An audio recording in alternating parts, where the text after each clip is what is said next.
আসসালামু আলাইকুম। KMC24 টিভির পক্ষ থেকে সকলকে জানাই শুভেচ্ছা ও অভিনন্দন।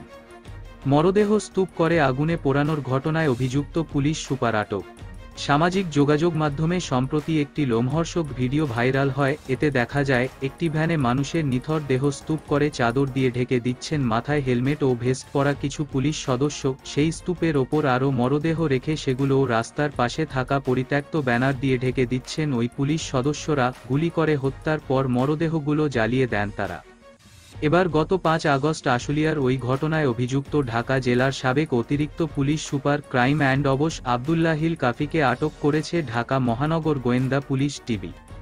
সোমবার 2রা সেপ্টেম্বর শাহজালাল বিমানবন্দর থেকে তাকে আটক করেছে আইনশৃঙ্খলা বাহিনী। ডিবি সূত্রে জানা গেছে, গোপন সূত্রে আবদুল্লাহিল কাফির পালিয়ে যাওয়ার খবর পায় তারা। এরপর দিনভর নানা নাটকীয়তার পর সোমবার রাত 10টার দিকে শাহজালাল বিমানবন্দর থেকে তাকে আটক করতে সমর্থ হয় তাদের একটি দল। গত 5 আগস্ট ঢাকার আশুলিয়ায় ছাত্রজনতাকে হত্যার পর আগুনে পুড়িয়ে ফেলার অভিযোগে অভিযুক্ত আবদুল্লাহিল কাফি।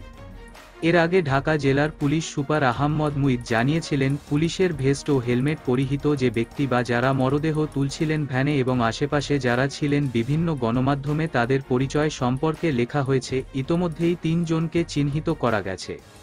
তিনি বলেন, আমরা 3 জনকে ইতোমধ্যেই আইডেন্টিফাই করেছি। অলরেডি একটা ইনকোয়ারি কমিটি করেছি, তারা অলরেডি ইনকোয়ারি করছে, একটা কমপ্লিট রিপোর্ট আসবে। এ ঘটনাকে ক্রিমিনাল অফেন্স হিসেবে অভিহিত করে তিনি জানান, এ ঘটনায় ফৌজদারি মামলার পাশাপাশি সরকারি চাকরিজীবীদের যে রুলস রয়েছে সেটার আওতায়ও ব্যবস্থা নেওয়া হবে, তবে এখনই নামগুলো প্রকাশ করা যাবে না।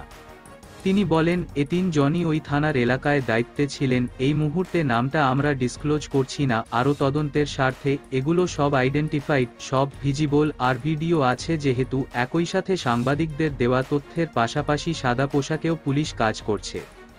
ঢাকা জেলার পুলিশ সুপার বলেন, পুলিশের এসব সদস্যকে আইনের আওতায় আনার জন্য খোঁজা হচ্ছে, তাই পরিচয় প্রকাশ পেলে তাদের খুঁজে পাওয়া মুশকিল হবে। যত দ্রুত সম্ভব এটাকে আইডেন্টিফাই করে এগুলার ব্যাপারে আইনগত প্রক্রিয়া আমরা শেষ করব। এদিকে গণমাধ্যমে বলা হচ্ছে, এদের মধ্যে ডিবির কয়েকজন কর্মকর্তাও ছিলেন। বিভিন্ন গণমাধ্যমে ওই ভ্যানে থাকা মরদেহের সংখ্যা এক এক ধরনের বলা হয়েছে, তবে ঢাকার পুলিশ সুপার মুঈদ 6টি মরদেহের কথা জানিয়েছেন। তিনি জানান, ভ্যানে থাকা ব্যক্তিদের একজনের হাত দেখে এক নারী নিজের স্বামী হিসেবে দাবি করেছেন, তাকে ডাকা হয়েছে। এছাড়া থানায় একটি নিখোঁজের সাধারণ ডায়েরিও হয়েছে। এছাড়া বাংলাদেশের একটি পত্রিকায় 4 জনের নাম প্রকাশ করা হয়েছে। সকল প্রকার আপডেট, সংবাদ, ফানি, বিনোদন ও সামাজিক ভিডিও দেখতে আমাদের চ্যানেল KMC24 টিভি সাবস্ক্রাইব করুন। ধন্যবাদ।